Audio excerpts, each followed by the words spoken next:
నన్ను ఓడించి ఇప్పుడు కేసీఆర్ అన్నంటే ఎట్లా, కత్తి ఒకరికి ఇచ్చి నన్ను యుద్ధం చేయమంటే ఎట్లా? మొదటి నుంచి కూడా మీరు తెలంగాణలో కేసీఆర్ సర్కార్ ఓడిపోయిన తర్వాత కేసీఆర్ మాట్లాడినటువంటి మాట ప్రజలదే తప్పు అనేటువంటి విధంగా మాట్లాడారు. కేటీఆర్ కానీ కేసీఆర్ కానీ లేదంటే ప్రతిసారి మీరు నల్గొండ బహిరంగ సభలో కూడా అదే మాట్లాడారు.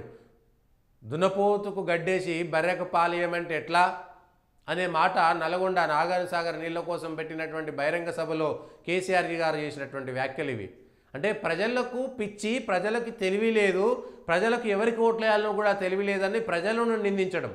వాళ్ళు ఓడిపోతారే మనం ఎందుకు ఓడిపోయినాం, 10 ఏళ్ళు అధికారంలో ఉన్నాము, మన ఓటమికి కారణాలేంటి, ప్రజలను మెప్పించకపోవడానికి మనం చేసినటువంటి తప్పులు ఏమిటని సమీక్ష చేసి ప్రజలారా మీరు పలానా ఆశించిరేమో అవి తప్పైపోయినాయేమో, ఇప్పటి నుంచి ఆ తప్పులు చేయమని చెప్పాల్సినటువంటి వీళ్ళు మీరు బర్రె గడ్డేయలేదు, దున్నపోతు గడ్డేసిరు, లేకపోతే గాడిది గడ్డేసిరు, గాడిది పాలు విండుకుంటారు, లేకపోతే కత్తి వాళ్ళకి ఇచ్చిరు, యుద్ధం మమ్మల్ని చేయమంటున్నారు, రావే రావే రావే కేసీఆర్ అన్న అంటే ఎట్లా, కేసీఆర్ అన్న రావే రావే అంటున్నారట, ప్రజలు ఆవేదన వ్యక్తం చేస్తున్నారట, కొందరు గుంట నక్కలు అయిపోయింది. ఇది మొదలైపోతుంటుంది.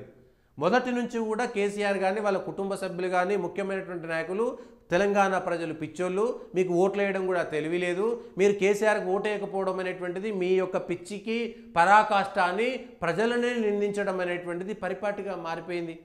బీఆర్ఎస్ పార్టీ నాయకులకు ఇది ఈ అహంకారమే ఓడించిందనేటువంటి విషయాన్ని ఇంకా వాళ్ళు తెలుసుకోలేకపోతున్నారు. ఏ అహంకారం అయితే మిమ్మల్ని ఓడించిందో, ఏ కుటుంబ పెత్తనమైతే ప్రజలను మిమ్మల్ని దూరంగా పెట్టాలని ఆలోచన చేశారో, మీరు మాట్లాడితే అహంకారం మాత్రమే ధ్వనిస్తుంది, ప్రజల నుంచి వచ్చినటువంటి వాళ్ళు కాదు, మీ కుటుంబం మాత్రమే పెత్తనం చేస్తుంది, పార్టీ తెలంగాణ యావత్తు మీ కుటుంబ సొత్తు అన్నట్టుగా మాట్లాడుతున్నారు.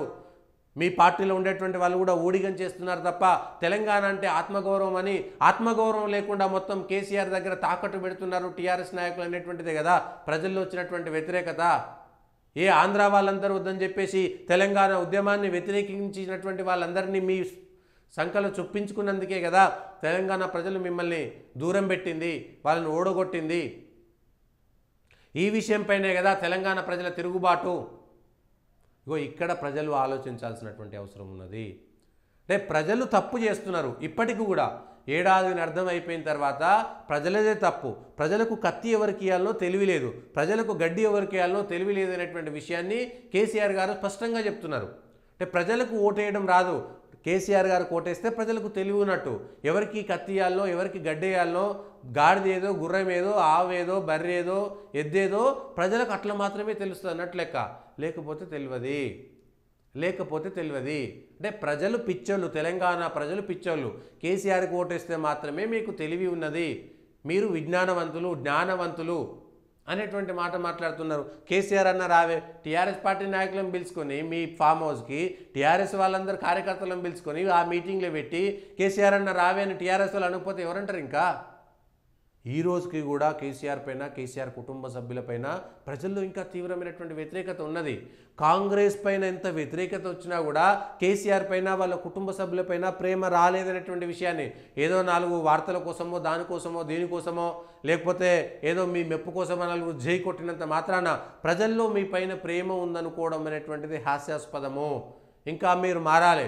కేసీఆర్ గారు, కేసీఆర్ కుటుంబ సభ్యులు, పెత్తనం చేసేటువంటి కుటుంబ సభ్యులు స్పష్టంగా మారాల్సినటువంటి అవసరం మాత్రం ఉన్నది. లేకపోతే నష్టం జరిగేటువంటిది ఇవాళ బాగా జరుగుతుంది అనుకోవచ్చు, కానీ నష్టం జరిగేటువంటి కేసీఆర్ గారికి ఆ తర్వాత మీకే ఉంటుంది. ఆ తర్వాత ఆ ఇబ్బంది మీ పార్టీ మోయాల్సి వస్తుంది. అరే మనం ప్రజల్ని తప్పు పట్టినమా, మన తప్పుల్ని ఎంచుకోలేకపోయినామా, అసలు టీఆర్ఎస్ ఏం తప్పు చేసింది, ఎమ్మెల్యేలను మార్చకపోవడం తప్ప, కుటుంబ సభ్యుల పెత్తనం తప్ప, మనం అహంభావపూరితంగా అహంకారపూరితంగా మాట్లాడినామా, లేకపోతే లక్షల వేల కోట్ల రూపాయలు సంపాదించుకున్నామని ప్రజల్లోకి వెళ్ళినటువంటి భావనను మనం ఎందుకు తొలగించలేకపోయినాము, ఈ అంశాలపైన స్పష్టంగా రావాలి. ప్రజలకు ఏం కావాలనో అదే ఆలోచిస్తారు తప్ప కేసీఆర్ గారికి ఏం కావాలనో టీఆర్ఎస్కి ఏం కావాలనో ప్రజలకు అవసరం లేదు కదా. ప్రజలకు కావాల్సినటువంటి అంశాలు టీఆర్ఎస్ దగ్గర ఉంటే టీఆర్ఎస్ వైపు పోతారు, కాంగ్రెస్ వైపు ఉంటే కాంగ్రెస్ వైపు పోతారు. ఇద్దరు దగ్గర లేకపోతే సిపిఎం దగ్గరకో, సిపిఐ దగ్గరకో, బీజేపీ దగ్గరకో ఇంకొకటికి వెళ్తారు. ప్రజలకు ఏం కావాలనేటువంటి విషయం పైన ప్రజలకు కావాల్సింది స్పష్టంగా ఉంటుంది.